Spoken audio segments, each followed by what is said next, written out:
things you can whisper. Gemara is full of these things. What am I going to do about that? So Rambam offered us three answers, which he uses elsewhere when he has to defend rationality against what seems to be superstition in the Talmud. And for him, superstition is one move away from idolatry. He says it's an opinion of only a yachid, and it may not be that the yachid meant literally, but it was a militzah, is some kind of metaphor, and there were reasons for going to the superstition at the time, but we don't need to be bound by it today. And we'll see a wonderful example of that in the Meiri, which we're going to read shortly. So let's begin. Halacha on astrology. The Talmud acknowledges. The first English reader I see is Shmuley. Would you please give us line 4? But you have to. I have. The Talmud acknowledges the reality of astrology in Brachos, Shabbos, and Adarim, and even records that the Babylonian Amoraim, Rabbi Yeshua ben Levi, and myself kept a ledger of astrological predictions. Were you an expert? Were you an expert astronomer as Shmuel? Shmuel Astrologer. Astronomer. No, he was a fabulous astronomer, and he says that something is as straightforward to me as Shvilei de Reki'e b'Neherdai. I can read the night sky every night in Neherdai. I know everything, all the stars and the constellations. Babylon was a great center of astronomy and, of course, astrology as well. But the two things in the past went hand in hand. So Shmuel was a Babylonian. Rav, and he was the head of Neherda, the yeshiva. Rav came from Eretz Israel. His full name was Abba Arika. He was one of the minor students of Yehuda Nasi. He comes to Bavel. He sets up a yeshiva in Surah. And Rav and Shmuel, well, he has this smicha from Eretz Israel that Shmuel never got. But Shmuel, but is a thorough Babylonian. We say, for example, in the Talmud that in matters of Isur and Heter, we follow Rav, and in matters of business law, commercial law, we follow Shmuel. So, anyhow, Shmuel kept a ledger of, Shmuley, can you please read your namesakes? Shmuel kept a ledger of astrological predictions. In other words, a big book. You have to know astrology well. You have to know about the planets and the signs of the zodiac and what direction they are to work out what to do every day. It's not simple. There is, however, a fundamental debate regarding the relevance of astrological predictions to Israelites. Now, the end of Masechet Shabbat has a discussion of this very point. So, Jean, would you please start us off on line 9? Hi, man. What's que c'est? Okay. Anna, no, what's que c'est? No, I propose. I read it in Steinsaltz because we will have to translate this difficult Aramic. I will translate. It's fine. Oh. Hi, man. Hi, man de Ma'adim. Donc, who was born in Ma'adim, Yehi Gvir Ashit Dama. Gever Ashit Dama will be a man who spills blood. If you're born under the constellation of Mars, then you're going to be a spiller of blood. Amar Ravashi. Umna, whether he's a bloodletter. Remember, a bloodletter that you let blood in the old days. The idea was that if you lose some blood, then you'll be healthy, okay? That's why the barber used to have that white and red stripe on their sign, because the barber used to be the one who let your blood, make his dam, okay? That's what the surgeon... I think that in Yiddish, they're called benkers, okay? That's what the surgeons are something else. Bankers is hot and It's not the same, I But think. you pull blood up, right? Toita bankis is when they're not working, they're not pulling the blood up to the surface of the skin. So anything about blood and its dispersion, Marcel, in the old days, bloodletting, and that was a surgeon's stripe, I believe. That's why they're misters, not doctors, because they're allied to the barbers, not the There we physicians. are. In England, you don't call a surgeon a doctor. You call a surgeon a mister. It's interesting because he's more of a barber. Okay, he deals with blood and guts rather than the doctor. He's a plumber. Well, whatever it is, I hear on my left-hand side. Whatever the case, if you're born under Mars, you're going to be a bloodletter, Iganva, or a thief. A violent thief, a robber. Okay. Itapcha, a shoichet. A sheichet, very, very good. Imohale, a moil. A moil, you're dealing with blood. Amar Rabba. Amar Rabba, ana b'ma'adim havai. Okay, Rabba says, but I was born under Mars, and here I am, a famous rabbi. I don't have anything to do with blood. Amar Abaye. Amar Abaye, mar nami anish vekatil. In other words, Abaye, who was, always had something to say, said, haha, you are very, very, very strict. And if people don't do what you say, you cause them to be in a very bad way. In other words, you could even cause their death. Rabbi had a sharp temper, and, you can kill someone not only in a physical way, but you can kill them by the way you speak to them and the way you damaged their standing in the community.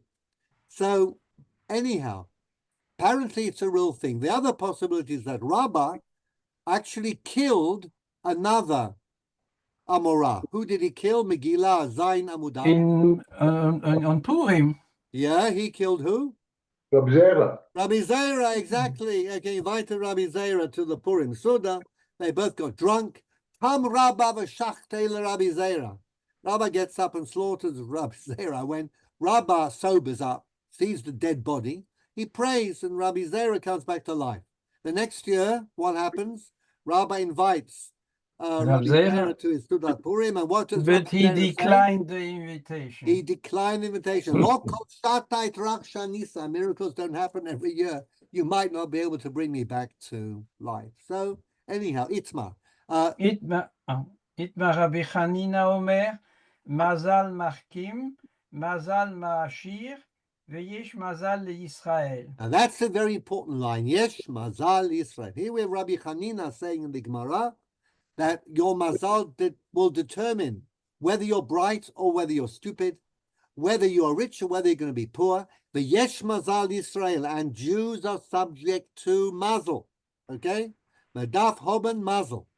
So this is Rabbi Chanina's view. Apparently, it means that you can never avoid your Mazal. Most of the commentators say that when he says Yesh Mazal Yisrael, it's confined to individuals. An individual cannot avoid his astrological fate. But Yisrael as a people or as a nation are not subject to Mazal. Very important. Because what we have, as we'll see, the whole issue, or much of the issue is about the survival of Jews as a people. So we are not subject to the regular laws of history, but individuals, they are subject to Mazal. And let's have another few lines, Jean, please. Rabbi Yochanan. Rabbi Yochanan Amar ein Mazal Yisrael. No, individual Jews are not subject to Mazal. Va'azda. Da Rabbi Yochanan leTa'ameh, da Amar Rabbi Yochanan minayin she'ein Mazal Yisrael. So Rabbi Yochanan has a pasuk to prove that Israelites are free from Mazal, from astrological fate. Shene'emar, there's a pasuk in Yirmiyah. Ko Amar Hashem el derech hagoyim. Al tilamdu. Al telamdu umeotot hashamayim al techatu. Al techatu. Ki yechetu hagoyim mehema. Yechetu hagoyim mehema. Al tirav al techat hagoyim yechatu. The goyim need to be afraid of their mazal. v'lo Yisrael. So here's a pasuk actually talks about something entirely different, as the psukim always do. But it's enough. They have a machloket between Rabbi Chanina and Rabbi Yochanan whether individual Jews are going to have their fates, whether they're wise, successful, rich, or the opposite, determined by their mazal, by their astrological sign. Okay? Va'af Rav Savar en Mazal Israël, d'Amar Rav Yehuda, Amar Rav, Minaim she'en Mazal Israël, she'nemar, vayotze oto achutza, Brit ben Abtarim. God says to Abraham, when Abraham says, what good is it for me to do your will? I've got no children. Uben meshek beiti yoreshoti. And my steward is going to inherit me. And you tell me that your seed will be as many as the stars of the heaven and the dust of the earth. What is going on here? So God takes him outside. That's what it says. And he shows him the stars of the heaven. He says, Kol yiyeh zarecha. And it says, V'Avraham he'emin b'Hashem, believed, v'yachsheveha lo tzedakah. And God thought, God credited Avraham as a man of tzedakah or tzedek, as it is in the Tanakh. Amar Avraham lifnei HaKadosh Baruch Hu, Jean Ribono Shel Olam, ריבונו של עולם בן ביתי יורש אותי, אמר לו, לאו כי אם אשר יצא ממאיך. no, you will have a descendant who comes from your loins, from your body. Amar lefanav, ריבונו של עולם, נסתכלתי בהצטגנינות שלי, ואיני ראוי להוליד בן. now we have something that actually speaks to us. I know astrology or anything that determines what happens in life. I am not fertile. I cannot bear a child. I cannot beget a child. Okay? And this is Amar Le. So what does God say to him? צא בהצטגנינות שלך, A Greek word שאין for מזל לישראל. astrology, a mazal. When God says se'achutza, doesn't mean they took him outside literally to see the stars. He says, leave your astrology. And what my datich, thank you, Jean, I will read on.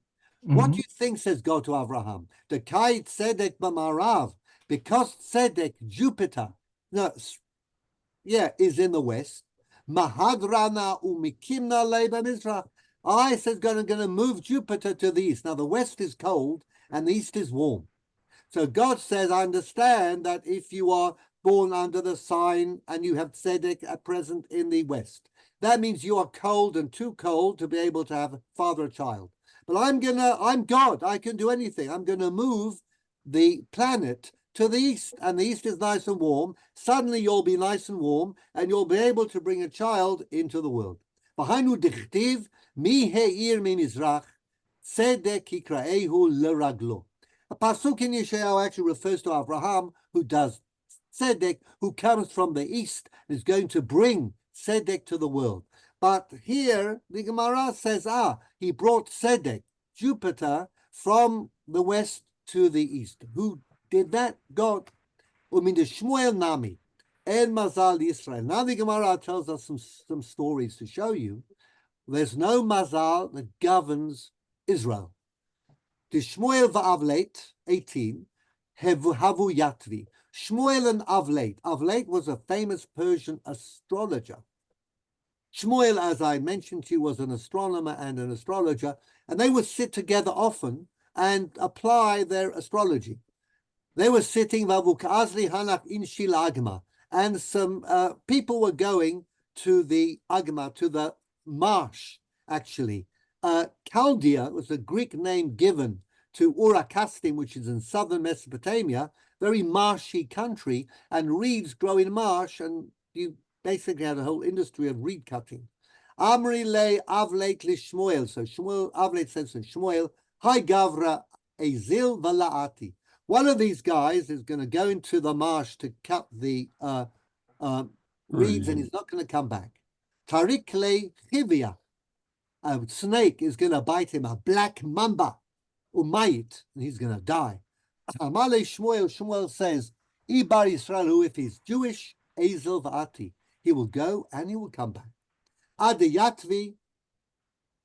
No, as long as they were sitting, it was a long time. Ezel v'ati. That person comes back. Kam Avlet gets up. Shadye l'tunei. He grabs the bag in which he had put his reeds. Ashkach be'chivia. And pours it and opens it. What do they see inside? There's a snake. The pasik v'shadi batarte guve, which is chopped into two. He was chopping reeds, and the snake that was about to bite him was chopped by the knife, and that's why his life was spared. Okay. Amale Shmuel. So Shmuel says to this Jew, Mayavad, what did you do that you deserve to have your life saved? So this is the difference. Non-Jews are controlled by their mazal. Jews are controlled by good and bad that they do in their lives. Amale, kol yoma hava maraminan rifta bahade adadi vachlina. We reed cutters. We pull our bread. We share the bread and we put it into a big bag and then we all eat together. Haidana hava ikachad minan. Today there was one of us, the la hava le rifta. He had no bread, too poor, forgotten it.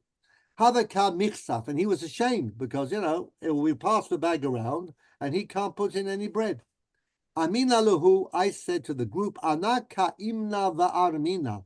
I will get up and I will distribute the bread. Ki matai legabe, shavai nafshai kamad shakili mine.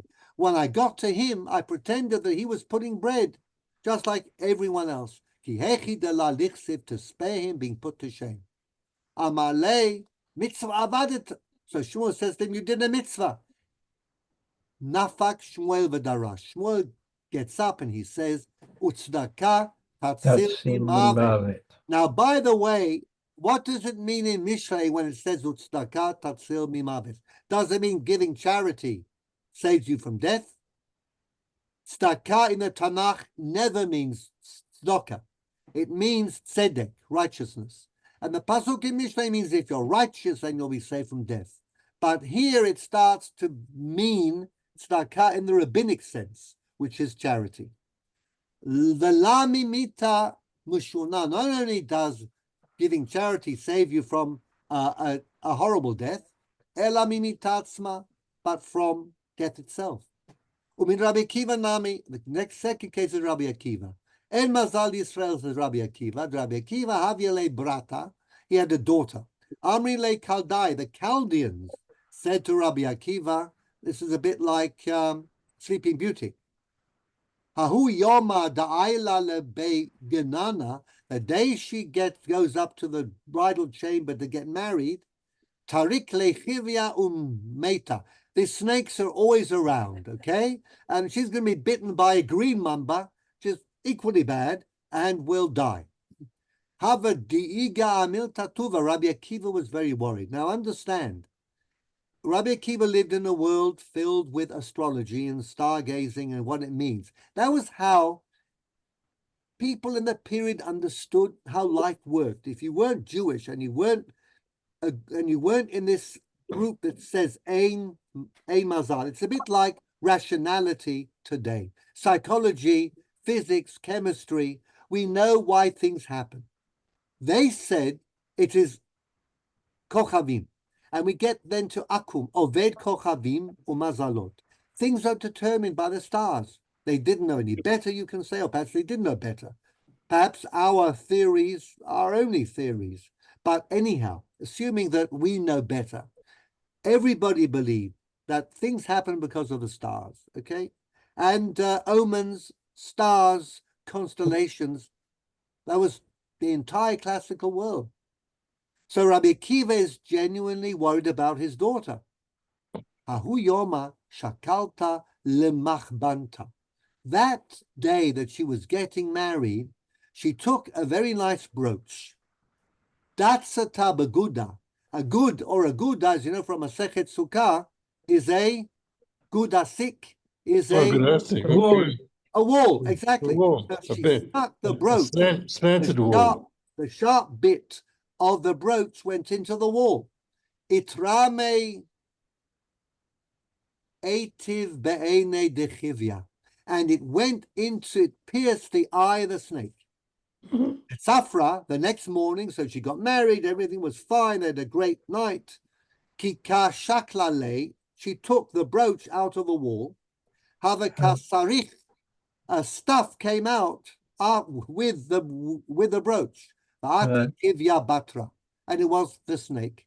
So she pulled out the brooch and stuck to the needle on the brooch was the body of the snake. Amala avua. So Rabbi Akiva says to her, Mayavat, what did you do? What schut do you have to have been saved from your fate? Amrale, Bapanya atya anya. That's cute. A rhyme. Bapanya ata anya, okay, means a poor person. Panya is afternoon. Poor person came in the afternoon of my wedding. Kara Bava, he knocked at the door, he called out and asked for tzedakah, charity. But they were all catering my wedding feast. But nobody paid attention to the poor man. Nobody heard him. Kamina, I got up and thought, Shakalti l'ristanai de yahivitli. I've been given a portion of food, so I gave my portion yahavite nihele to him.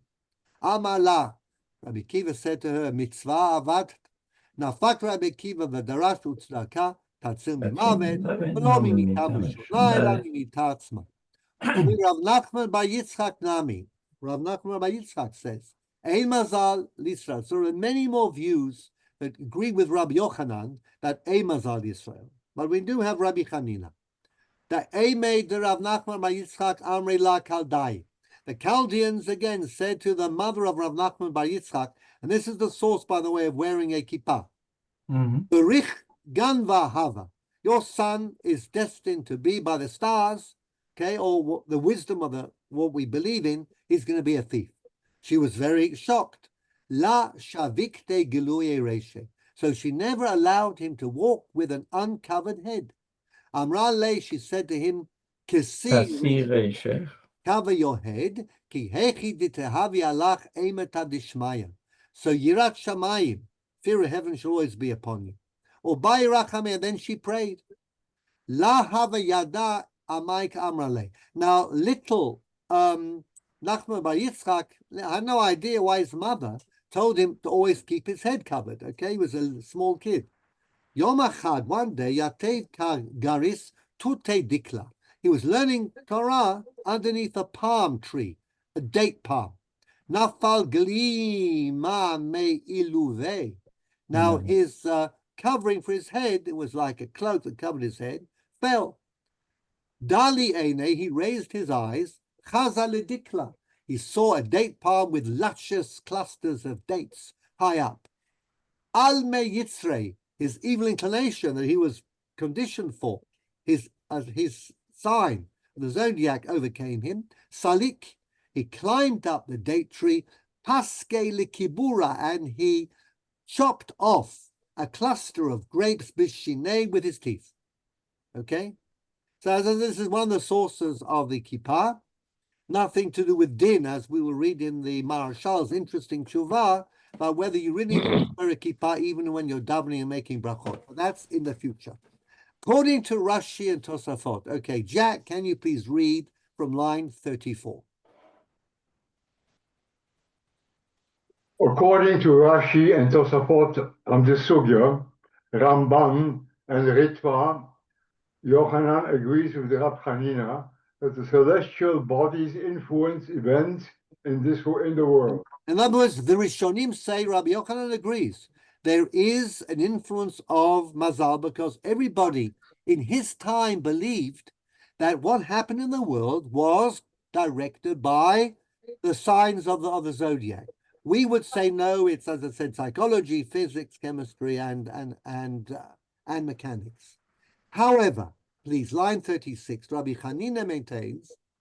However, Rabbi Chanina maintains that in relation to individuals, their influence is inescapable, whereas Rabbi Yochanan maintains that prayer or good deeds can suspend their influence. So in the times of the Gemara, it wasn't clear. Rabbi Chanina says you can't ask why a particular rabbi was saved from destruction and another rabbi was not, or why one from Jew has a tough time and one non-from Jew has a good time. It's all in the stars. Okay. Now, Rabbi Yochanan says that although the stars are there and they do have an influence, you can change it. And that's what it means when it says Ein Mazal Lisra. Not that the Mazal is not real. Rabbis in the Talmud believed absolutely in Mazal, except that you can change it if you do a mitzvah or the right type of mitzvah. And again, you can't tell which, ki lo machshavotai, machshavotechem. But that explains why some people have good faiths and other people don't have such good faiths. Also, Rabbi Hanina concedes. Also, Rabbi Hanina concedes that the fate of the Jewish people as a whole is not determined by astrology. Amongst the medieval Talmudic commentators, Meiri is unique in that he follows Maimonides' rationalist dismissal of astrology, but seeks to justify Rabbi Hanina's view. He does so by suggesting that Rabbi Hanina is attempting to deal with the problems of Theodicy, very good, which is God's justice. The righteous suffer and the sinful flourish. Why is that? And should not, therefore be understood as representing belief in astrology per se. In other words, what the Meiri says, and this is very interesting, following the Rambam, is that Rambam is certainly rejects Rabbi Hanina's view. But why does Rabbi Hanina say what he says? Because he's trying to do something else. He wants to explain the problem of Tzaddik v'ralo, Rasha v'tovlo. We all need to understand why tzaddikim suffer and the evil seem to flourish. And astrology can help. So I'm going to read the words of the Meir in his Bet HaBechira. V'al tabit lema'amar ha'omer yesh mazal Yisrael. Now, Meiri, of course, was as rationalist as Rambam, and he follows the Rambam in his rationality. And he says, what does it mean when there is Mazal Yisrael? Shepa'amim hayu k'tzat chachamim nuvuchim birotam he'edera sidur b'ofanei onesh u'gmul b'nei adam. Rabbis had a problem. How is it that the righteous suffer and the evil flourish? Kamamar, there is a Gemara in Moed Katan, okay, Kafchet, that says, Omer Chaye Bane umezone lav b'zchuta talya ela b'mazla talya bilta. Whether you'll have children, whether you will have a good livelihood, chaye, whether you will live a long time or not, live physically well or not, is not a matter of zchut. It is a matter of mazal. V'supar bimkomo. The Gemara only said that, and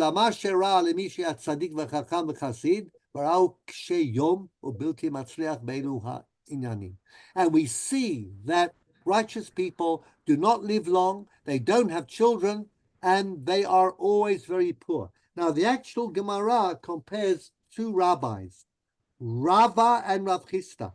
They were both tzaddikim, and we know that they both were able to go and ask God to give rain. They could pray and rain would come, both tzaddikim. What happened to Rav Chisda in his life? He lived until 92. He had 60 weddings in his family of children and grandchildren, and he always fed fine flour to the dogs in his home. They were so rich that they could give the best type of flour to the dogs, and it says that the dogs didn't actually need it because they were fed so well with meat and fish, okay? And contrast this with Rabbah. Rabbah died when he was 40. He had 60 funerals in his children and grandchildren, buried 60. And he had only barley flour for the people in his house, and that was not enough. So the Gemara says, how can this be? The answer is there's something in the world that determines our fate in relation to Chaye, Bane, and Mezone. length of life, longevity, success of one's family, and livelihood. There must be something else. Cannot be zchut, because Rabbah and Rav Chisda were both equally righteous. They were equally spiritual, equally learned. How do we count? There's something else in the world. So Miri says that's why Rabbi Hanina says yesh mazal leYisrael. Rabbi Yochanan says you can change your mazal, but we don't know which mitzvot will change your mazal and which don't. And that's why I go back to Yeshayahu Nun Vav, Ki lo machshavotay machshavotechem Yomar Hashem. We cannot work out how God calculates which mitzvot will change your mazal, or which averot will have an influence on your mazal. Remember, many Rishaim start out well and then they do fall. And many tzaddikim who start badly will also have a much better fate at the end. We don't know. You can't know what's the point of saying, but you can change it. I have a question that says if you can't know, what's the point of saying it? The point of saying it is that we say things in a general way so that we feel better about what happens, because if we don't say anything at all, then we really do get rather frustrated. So the thing is, and this is what religious people say all the time, I want to change my health, much better health. So I'm going to give tzedakah and learn and do all the, the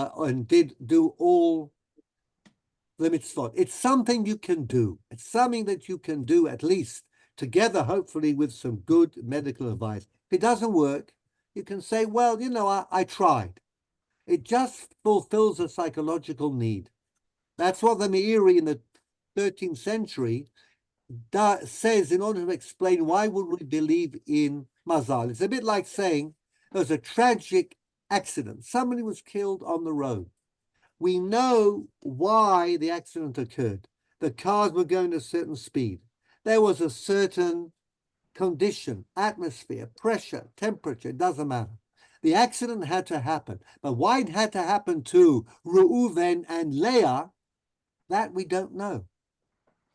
So the astrologers come and say, we do know, because their astrological constellations made them the only two people in the world who were destined to die at that time. Whereas Rabbi Yochanan would say they could have changed it possibly, but it didn't work, or God had a different plan in mind, or it's connected to something else. Religion just makes us grasp two horns of a dilemma, and we say God is righteous, God is powerful, evil is real. How do we combine these three? Difficult. Boils down to faith, but better to say something than not. V'chen amar echad mehem al omram. There's another Gemara in Bava Kama. Delet haninelet lo bimhera tipatach. Don't know whether you heard this before, but once the door of opportunity closes, it doesn't open quickly again. V'chen kol shemiriyin lo bimhera mitivin lo. And if you fall behind, very difficult to catch up.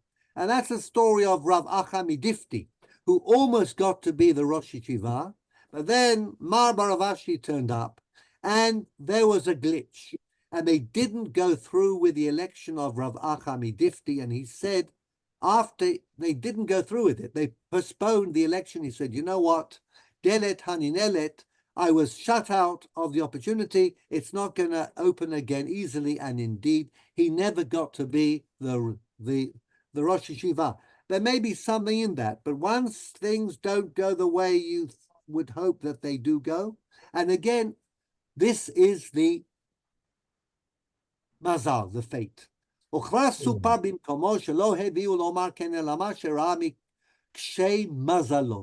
He saw the mazel, okay? The word shlemazel. Do you know what that means?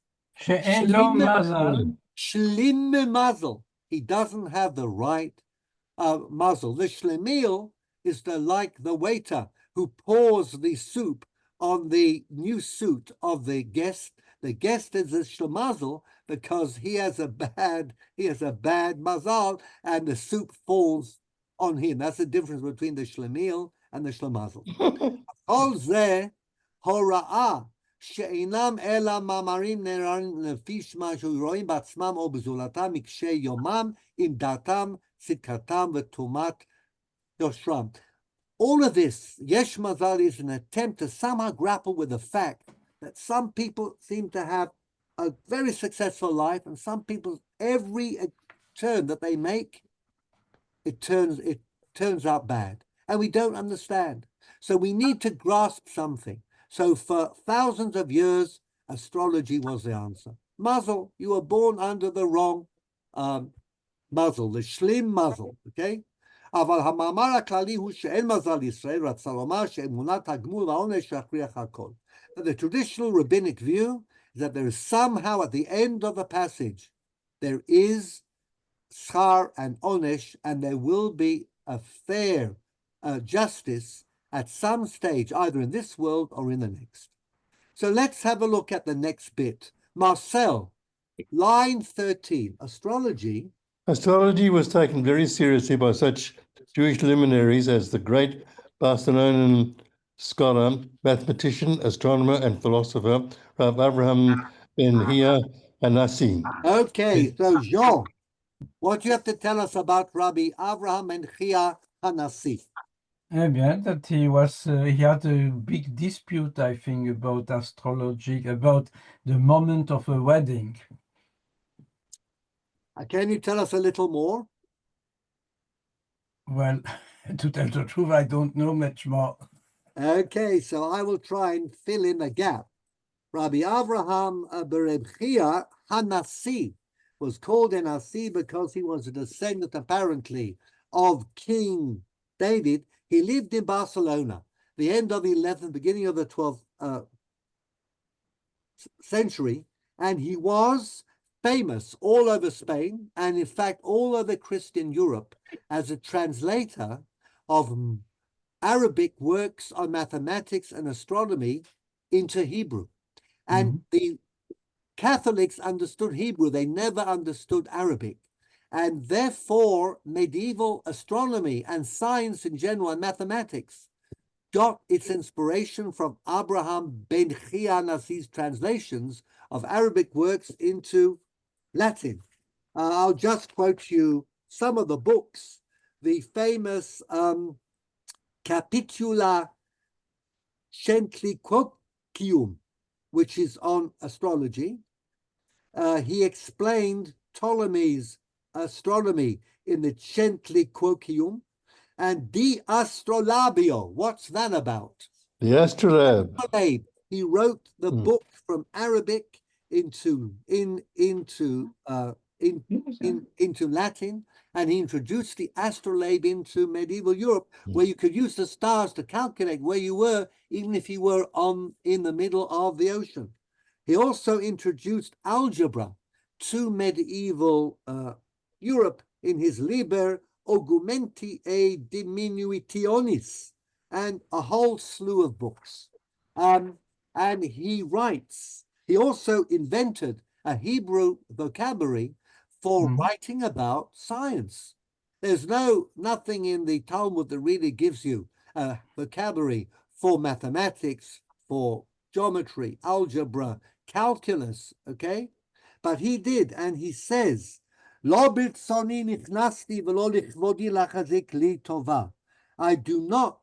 not do all this because I wanted to make my reputation grow. אבל רבים מגדולי דורי שאני חייב לקבל עצתם הביאוני בכל זה, מפני שלא היה בכל ארץ צרפת מהחוכמות האלו ספר כתוב בלשון עברית. There was no Hebrew for any of the terms used by the Arabs, who were great contributors to mathematics, astronomy, physics, chemistry, biology. Rambam wrote in Arabic, for goodness sake, okay? ועל פיהם העתיקתים העתקתים מספרי ישמעאל.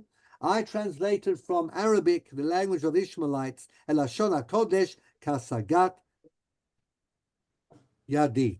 And modern scholars of Israel have the following to say. Hu ha'oman harishon. He was the first artist, if you like. Asher hichiv b'shitatiut et gvulot halashon ha'ivrit. Who expanded the Hebrew language. V'inchila minuach madai. He gave it a scientific vocabulary. Habanui rubo kuchulo tevot v'shorashim ivriim. Asher lekacham me'otzar halashon ha'ivrit ha'makorit. He took original Hebrew and gave us all the terms that we used afterwards. And remember, only after him were we able to translate and to read and to write about mathematics, astronomy, science, physics, chemistry, biology in Hebrew. And these Hebrew books were read by Rabbanim as well, okay? But they never had any access. ומזג לתוכם את התוכן המיוחד של המונחים המדעיים הערביים. לעתים רחוקות יצא מילים חדשות משורשים עבריים על דרך תרגום שאלה, etc. Okay, I'm not going to read the whole section, but he did some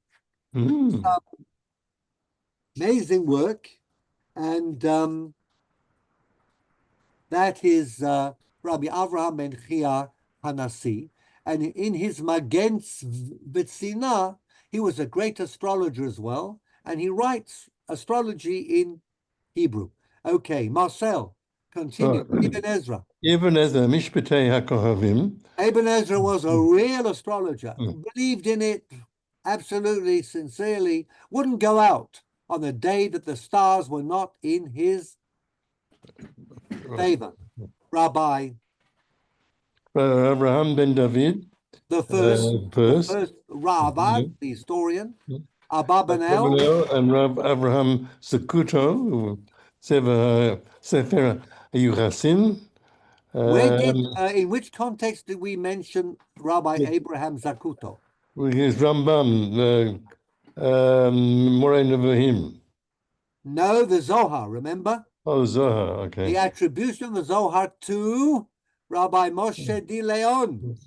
Okay, that story. But the important thing about Abraham Zakuto is that he has a crater named after him on the moon. Why? Because he crafted the astrolabe that Christopher Columbus used to cross the Atlantic Ocean to get to the New World. It was Zakuto's astrolabe. Okay. So everything comes together here. Rabbi Avraham ben Chia. He explained that the prohibitions against astrology mentioned in the Talmud refer to its idolatrous form, not to the purely scientific one. This goes back to what John said earlier. We have an Isur on Lot Onenu with an ayin. Do not, well, we'll see what that is, but that only refers to idolatrous, when you're worshipping the stars, but not when you're using them to determine your fate. Okay, so let's move on this point. Is astrology asur? In other words, is there a biblical prohibition? It can't be, because we know the answer. The Gemara is full of mazel. But there is a machloket between the Chachamim and Rabbi Akiva in Gemara Sanhedrin as to whether or not the idea of determining your actions in accordance with the stars, it's actually Sur Midoraita or not. So, Bernie, thank you, Marcel. On to you, line 19. There is also a debate as to whether or not there is a halachic prohibition on astrology. In Sanhedrin 65b, Rabbi Akiva is of the opinion that one who engages, I assume, in astrology is in breach of the biblical prohibition on Ma'onen. Ma'onen. It mustn't be a Ma'onen or a Menachesh or a Mechash. Okay, now we know what Nachash is, we know what Kishuf is. Now, what is Ma'onen? So the Akiva said, Bernie, which he interprets? Line 21. Yeah, I got lost. Okay, which he interprets as Zeh Machashev, 18 b'sha'ot. How do you get from Ma'onen to Itim and Sha'ot, hours and times? Ona. The word ona, ein vav nun he, is a period of time, okay? Okay. Use it in a different sense in most of halakha, okay? Kshirak suta va'onata lo yigra, the set time. So Rabbi Kiva says that ma'onen is to do with ona. That is, you determine your life according to the times, the stars, and how the astrology is. Now, the sages say, the chachamim who are in the robe, what do they say, Bernie? Line The 22. sages say the prohibition refers to achizam einayim, Achizat einayim. one who creates illusions. Because of the word ayin, ma'onen is related to ayin, that it's sleight of hand. What you see is only a trick, okay? Magic. Maimonides, as one would expect, cites Rabbi Akiva's view as normative and combines it with that of the sages. Rama's very happy. He says all of this stuff is nonsense. Don't do astrology and don't try and do magic tricks. In fact, it's a question whether you can go to a magician show. And Rambam would say only if the magician explains rationally what he's doing. Otherwise, you get misled and you think that there is something in the world that is not rational, that is not to do with God's justice, and you're on the way, you're on the slippery slope to idolatry. Ezehu ma'onen. So this is the extract in the Mishneh Torah that the sages of Marseille didn't get yet. Elu not neitim sheomrim b'tztagninut yom ploni tov, yom ploni ra, yom ploni rui lasot bo melacha plonit. Shana plonit or chodesh ploni ra lidavar ploni. This is classical astrology. Monen, I'm going to go out on this day, but I'm not going to avoid a different day. The Ides of March, for example, in Julius Caesar. Asur lo nen af al pi shelo asa maaseh, ela hodia otan hachsavim shaksilim adamin shen divrei emet v'divrei chachamim. Even though you didn't do anything, okay? This is awful folly, and it is going to lead people astray. And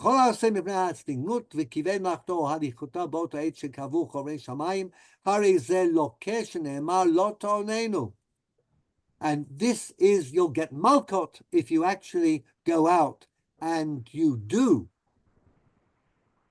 because of the biblical prohibition. Similarly with somebody who is occupied in sleight of hand. Illusionist. Rambam an illusion. Rambam wants you to be punished severely anytime you actually lose your rational perspective or your theological one. So let's see. And he's machmir like both. Yeah, machmir like both. Why not? Okay. It's Avi, I can see you. Welcome back. Would you like to unmute and do a little reading? Line 31. Many Rishonim. Many Rishonim follow Psachim 113b, according to which someone who consults with Chaldean astrologers is only in breach of the positive injunction to be wholehearted with the Lord your God, Tamim Tiyeh Hashem Elokecha. The majority of Rishonim adopt a composite view, namely, astrological predictions are to be taken seriously, but God-fearing Jews will be spared their astrological fates because of their good deeds by way of a miracle. In the first instance, one should be wholehearted with God and avoid consulting astrologers. However, if an astrological prediction comes one's way, or if astrologers are consulted, and if the prediction is unfavorable, prayer and good deeds are in order.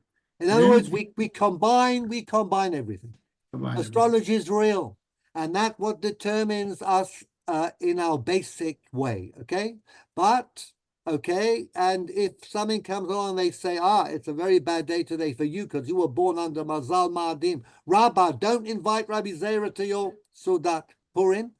Heed that advice. At the same time, if you have a prediction like your daughter is going to get bitten by a black mamba on the night of her wedding, tell her to do a Maaseh Tzedakah, and it may work, okay?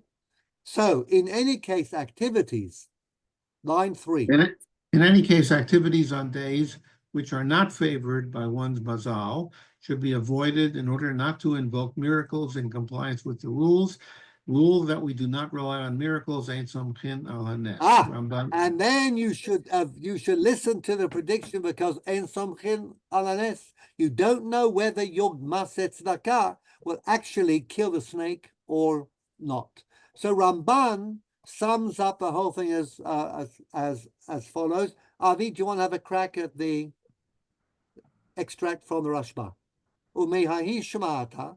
Umeahi shmata mashma demutar lishmoa lahem ulhamin divrehem me'avraham sheneamar nistakalti b'tagninut. So, in other words, the Ramban takes the first bit. He says, look, Avram said, I looked at the astrological marker. So, presumably you can, okay? Ella. Ella shepa'amim HaKadosh Baruch Hu oseh nes li're'av levatel mehem gzerat hakochavim. The Ramban's very careful. Sometimes God will do a miracle and redeem you from your astrological fate, but only sometimes, and he might not do it all the time, and you can never tell. Lefikach. Lefikach ein sho'alin bahem ella Mahalech itmimut. b'tmimut shene'emar tamim tiyeh Hashem Elokecha. So what you should do is at the outset, very innocently, you just go along with your life according to halakha and the best of Jewish theology. The imra'ah. Me'im ra'a bahen davar shelo kirtzono oseh mitzvot u'marbeh b'tfilah. Say your life is not going well, then daven more, or do mitzvot, or go and visit the Rebbe, whatever it is you choose to do, okay? Aval im ra'a b'tagninut yom she'en tov lemelachto nishmar mimenu v'ein somech al hanes. Okay, so the Rashba covers all the bases here, okay? It's actually the Rashba citing his teacher, the Ramban, all right? The famous Tuvah on astrology, Siman Reish Pei Gimel, the first of the Rashba's many volumes of Tshuvah. 5. Anyhow, so... And what is the position of Rambam? Apparently, he Rambam says, terrible. Never, ever. You'll be over and isur, and if you do a maaseh, because en lokin ela la maaseh, okay, or there's no malkot on a lav shem bo maaseh, you go out and do something on the basis of astrology, you should be given malchus, okay? So you can see how original and how unique and how the Rambam Maimonides does not care what the rest of the world says, okay? Der Olam Halt doesn't hold by the Rambam. He will go out on a limb and he says, this is my understanding, and he will write and teach and preach, okay, without any concern for what the rest of the world says, okay? So I want you to appreciate that. So by showing you what most halachis would say. It's in the Gemara, and the important thing to read, which we'll do shortly, is the Biur Agra, but I'm just going to read the Shulchan Aruch, say a couple of other things. Shulchan Aruch V'Agarot Harama. The Shulchan Aruch always follows the Rambam, and he says, En shoalim b'chozim u'b'kochavim v'lo b'goralot. You shouldn't run your life in accordance with stargazing and not lots, okay? A goral, I'm going to just spin the circle, okay? And all these omens, all of this is not the Jewish way. Haga, mishum shene'amar tamim teyeh im Hashem Elohecha. Nahagu she'en nosim nashim ela b'milui halavana. How many of you have heard of this? It's a minhag not to marry except in the middle of the month when the moon is full. Anybody heard of that? No. It's based on astrology. Haga v'lachen nahagu. במה שאדם יודע שהוא כנגד המזל, לא יעשה ולא יסמוך על הנס, אלא שאין לך כורח על זה משום תמים תהיה. Look at your Haredi wedding invitations next time. They're often in the middle of the month or around the middle of the month because of the Milui Halavana. Okay? Just a suggestion. Shulchan Aruch, and this applies to us, and we do it almost knee-jerk. Mishnichnas av ma'atin b'simcha, u'bar Yisrael de'itle dina bahadekute, and if a Jew has a legal suit against a non-Jew, what's the practice, Shmuley? Do you go to court? You ask for deferral. If you should defer it. Lishtamit minei. Lishtamit minei, try and get out of the din, out of the civil suit. The rea mazle. We Jews have a bad muzzle in Av. And in Adar, it's a good mazel. And Adar is a good muzzle. So we believe in muzzle, okay? And now I'm going to have a look at the Biur Gra, which is interesting. The Gra was, of course, a great Kabbalist, as he was a great halachist. I wouldn't call him a rationalist. I'd call him a minimalist. The Gra said, what's in the Gemara I do, what isn't in the Gemara I don't do. And therefore, he created a whole halachic lifestyle that's actually very minimalist, okay? Everybody's washing their hands in Nitilat Yadayim 2 times. He will do once. Everybody is going to Tashlich. He will not. And I can repeat and go over a whole list. Everybody's bowing left, right, and center in Aleinu or in Modim D'Rabanan. The Gra is only bowing in the Amida when the Gemara says so. And the list goes on and on and on. Vafalpi. Now there is a sif in the Shulchan Aruch in the Siman in Yored Deah, Kufain text that deals with all sorts of practices that are superstitious. Vafalpi, and even though now the practice that the Shulchan Aruch codifies is whispering after you've been bitten by a scorpion. Lots of scorpions in the Middle East. Nasty thing if you get bitten your behind by a scorpion. Check the lavatory before you sit down on it because there could be a scorpion, okay? So it's nasty. So what do? You whisper all sorts of spells, lichisha, psukim you say, and then the Shulchan Aruch cites the Rambam who says, Afalpi shena davar mo'il shelo titrov dato alav. It's not going to help. You should go to a doctor. But because people get very, very traumatized when the scorpion bites, and they believe that the lichisha, that the spell or that the psukim or the Kabbalistic formula that you utter is going to save you, so we'll allow you to do that on Shabbat, even though there is some issur about saying these things on Shabbat. Okay.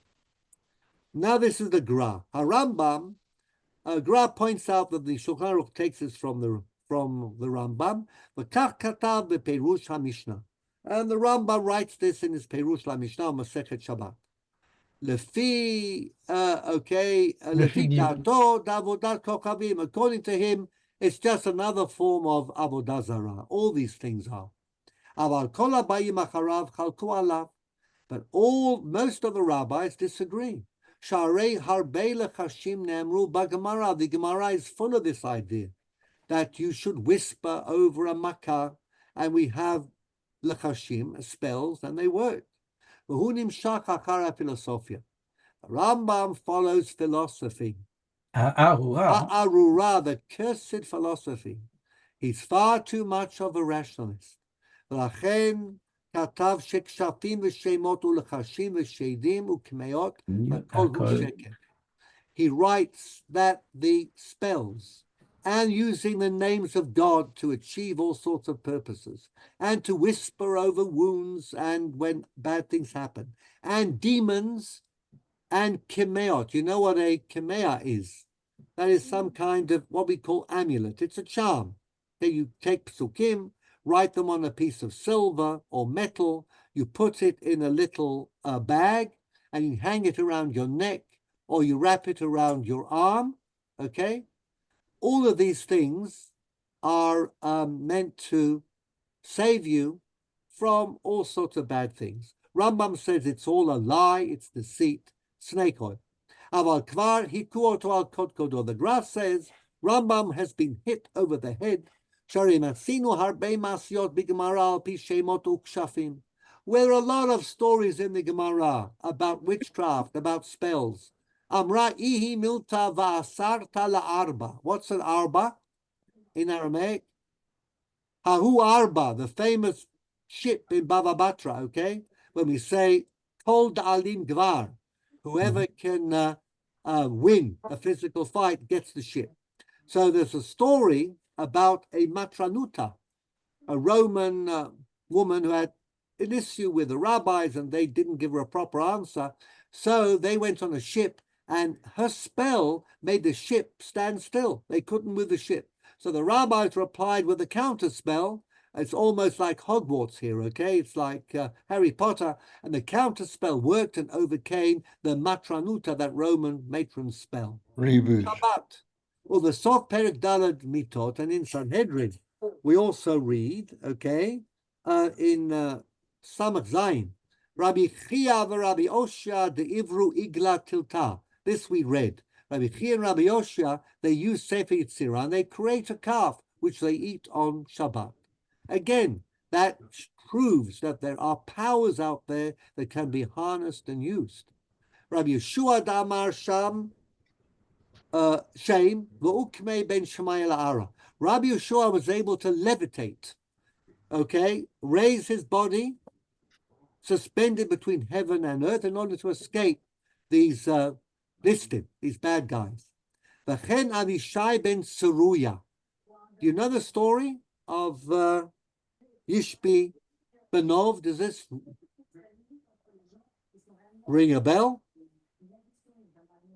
Yishbi Benov was the brother of Goliath, Goliath's brother. He lived in Eretz Plishtim, in Philistia, and David was spying out how to attack, and he was caught by Yishbi Benov. So what does Yishbi Benov do?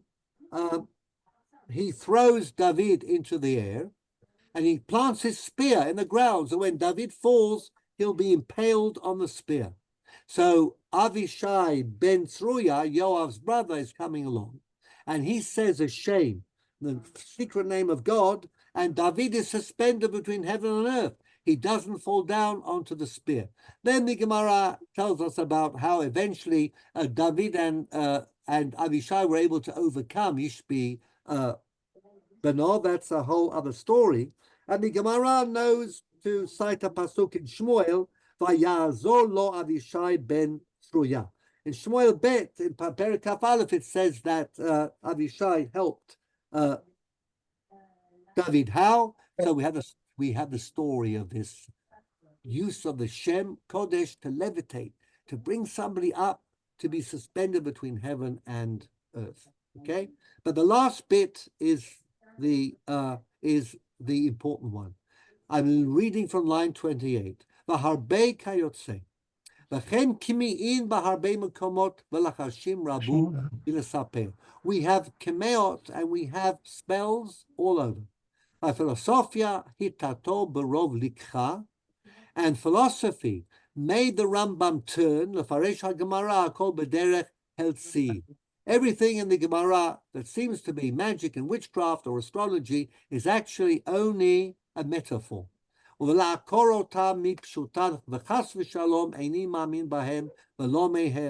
don't believe in the rationality. I don't believe in the metaphorical approach. We have to take all these things literally. But there is an inner meaning here. Lo pnimiyut shel balei philosophia, but it's not philosophical. Shezorkino tola ashpa. I throw the philosophy into the garbage pail.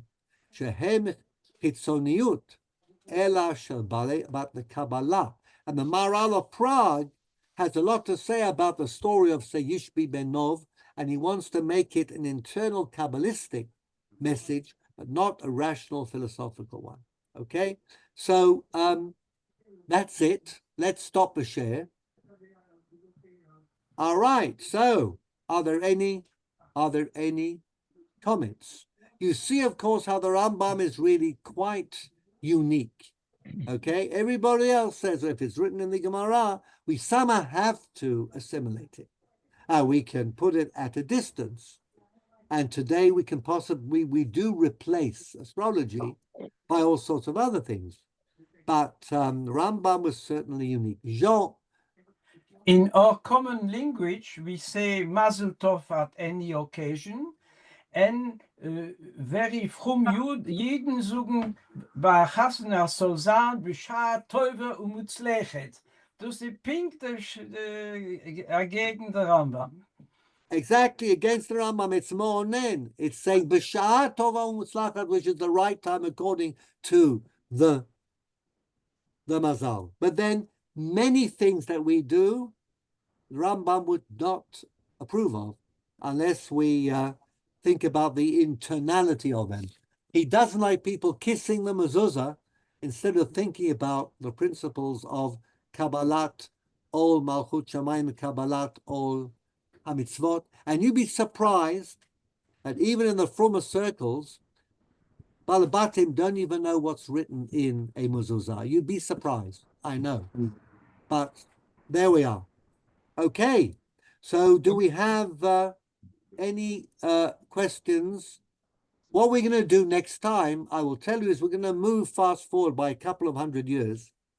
And we're going to deal with the Rivash and the Tashbetz, Rabbi Shimon ben Semach Duran and Rabbi Yitzchak Bar Sheshet, 1391 in Spain, and the move to North Africa. Two very important responders indeed, Rivash and the Tashbetz, and some very interesting tshuvot, and also the clash between these two rabbis in Algiers and the formation of a North African Sephardi world. But we'll start with Rivash and his attitude to philosophy, which sort of takes us a little, keeps us in with the rationalist versus the mystical, little about Barcelona, Gerona, Barcelona, and the great world of rabbinics in Spain before the destruction. And we're going to focus on 1391 rather than 1492 because it all started happening a long time before. That's it for this evening. The Middle East continues to do its thing, and we will just end up by saying Besorot Tovot, and hopefully it'll be a quieter time. Good. That's it. Until next week, same time, same place. We plan to go right through the summer until the Chagim, because Rosh Hashanah and Sukkot, Shemini Atzeret, all the Chagim are on a Wednesday night. So we will go through, and that basically is the plan. So a very good evening. And as I said, Besorot Tovot in the